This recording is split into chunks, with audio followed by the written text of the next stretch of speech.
तर आता काही वेळात सुनेत्रा पवार या विधान भवनामध्ये पोहोचत आहे। तर राष्ट्रवादीमध्ये मोठा हाय व्होल्टेज ड्रामा या ठिकाणी सुरू आहे। तिथे पवारांना या संदर्भात कोणतीही कल्पना नाही असं त्यांनी म्हटलं। कुटुंब म्हणून सुद्धा काही माहिती नाही असं शरद पवार यांनी म्हटलेलं होतं। आणि सुनेत्रा पवार आता विधान भवनामध्ये पोहोचलेले आहेत। ही थेट दृश्य आपण या ठिकाणी पाहतोय।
पक्षीय बैठक आहे ती आयोजित करण्यात आलेली आहे। कालच या संदर्भात प्रदेशाध्यक्ष सुनील तटकरे यांनी देखील सांगितलेलं होतं आणि त्यानंतर आता आपण पाहिलं तर या 2 वाजता बरोबर या बैठकीला सुरुवात होते।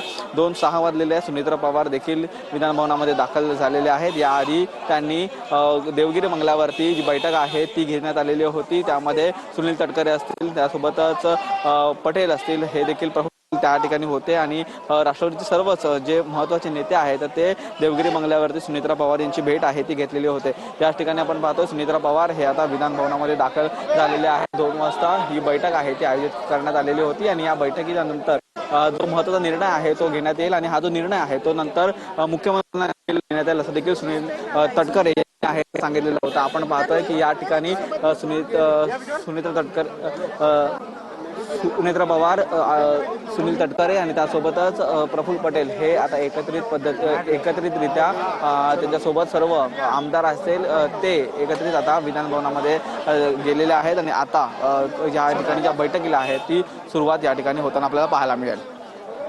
सुनेत्रा पवार आता विधान भवनामध्ये दाखल झालेले आहेत। ही थेट दृश्य आपण या ठिकाणी पाहतोय।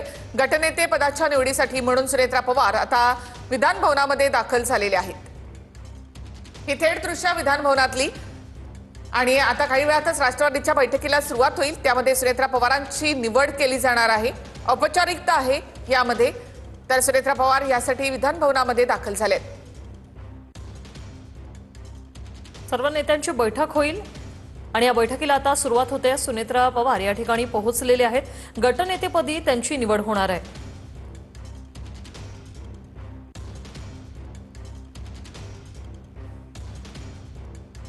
विधान भवनातल्या राष्ट्रवादीच्या या दालनामध्ये आता सुनेत्रा पवार दाखल झालेले आहेत। राष्ट्रवादीचे सगळे नेते आमदार या ठिकाणी उपस्थित आहेत।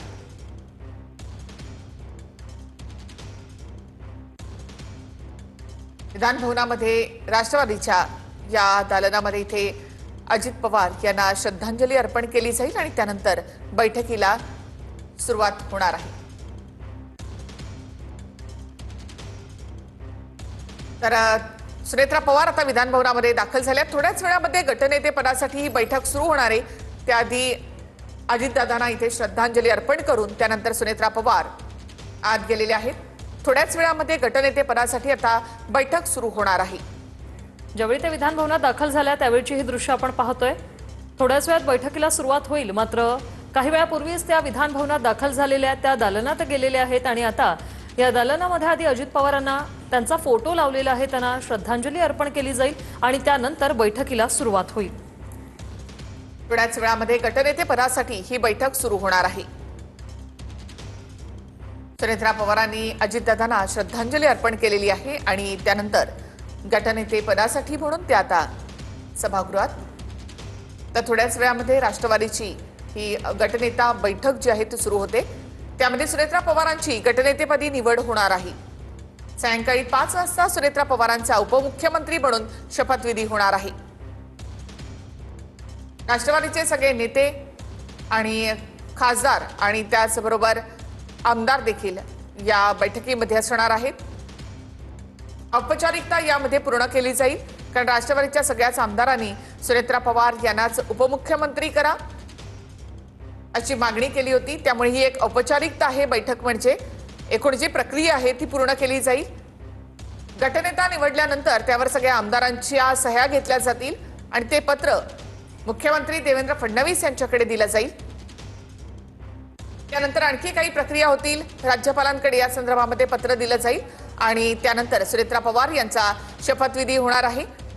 शपथविधी विधान भवनामध्ये होणार की त्यानंतर राजभवनावर होणार याविषयीची देखील चर्चा आहे। तर गटनेते बैठकीसाठी काही वेळापूर्वी सुनेत्रा पवार या विधान भवनामध्ये पोहोचल्या। अधिक माहिती आपण घेऊयात आमचे प्रतिनिधी योगेश बोरसे यांच्याकडनं। योगेश, सुनेत्रा पवार या विधान भवनात दाखल झालेल्या आहेत आणि त्यापूर्वीच राष्ट्रवादी काँग्रेसचे सर्व जे आमदार आहेत ते देखील या विधान भवनात दाखल झालेले आहेत आणि आता थोड्याच वेळात विधिमंडळ गटनेते पदाची निवड ही केली जाणार आहे। ज्या पद्धतीने आपण सांगितलं की सुनेत्रा पवार यांचं नाव हे निश्चित झालेलं आहे आणि त्यावरती आज एकमताने ही निवड केली जाणार आहे। आता सुरुवातीला ज्या ठिकाणी गटनेते पदाची निवड आहे त्या ठिकाणी अजित पवार यांची प्रतिमा ठेवण्यात आलेली आहे। त्या ठिकाणी आता सुनेत्रा पवार, जय पवार यांनी आदरांजली वाहून पुढे या विधिमंडळ गटनेते पदाच्या निवडीच्या प्रक्रियेला सुरुवात होणार आहे। अगदी काही वेळातच या प्रक्रियेला सुरुवात होणार आहे। दिलीप वळसे पाटील माजी मंत्री आहेत आणि एक ज्येष्ठ आमदार, ज्येष्ठ नेते राष्ट्रवादी काँग्रेसचे आहेत, ते या संदर्भातला जो काही प्रस्ताव आहे तो मांडतील आणि त्याला जे अनुमोदन आहे ते ज्येष्ठ नेते अर्थात मंत्री छगन भुजबळ त्याला अनुमोदन देणार आहेत आणि ही राष्ट्रवादी काँग्रेस पक्षातल्या गटनेते पदाची निवड ही आज साधारणतः एक अर्ध्या तासात पूर्ण होणार आहे आणि त्यानंतर 5:30 वाजता अर्थात शपथविधी सोहळा देखील आज पार पडणार आहे। यामधली ही सर्वात मोठी घडामोड म्हणता येईल की गटनेते पदाची निवड होणं गरजेचं आहे। ती आता राष्ट्रवादी काँग्रेसकडून केली जाणार आहे। ज्या प्रक्रियेसाठी राष्ट्रवादी काँग्रेसचे सर्व वरिष्ठ नेते देखील उपस्थित आहेत। काही वेळापूर्वीच प्रफुल्ल पटेल, सुनील तटकरे हे देखील या ठिकाणी पोहोचलेले आहेत आणि त्यासोबतच रुपाली चाकणकर, आदिती तटकरे। तर वळसे पाटलांनी गटनेते पदासाठी प्रस्ताव मांडलेला आहे। तर राष्ट्रवादीच्या बैठकीमध्ये काय होतंय ते आपण पाहतोय। वळसे पाटलांनी गटनेते पदासाठी आता प्रस्ताव मांडलेला आहे। सुनेत्रा पवारांच्या नावाचा प्रस्ताव यामध्ये मांडण्यात आलेला आहे। दिलीप वळसे पाटलांकडून गटनेते पदासाठी हा प्रस्ताव मांडला गेलेला आहे आणि यानंतर प्रस्तावाला अनुमोदन दिलं जाईल आणि त्यानंतर गटनेते पदासाठी सुनेत्रा पवार यांच्या नावावर शिक्कामोर्तब होईल।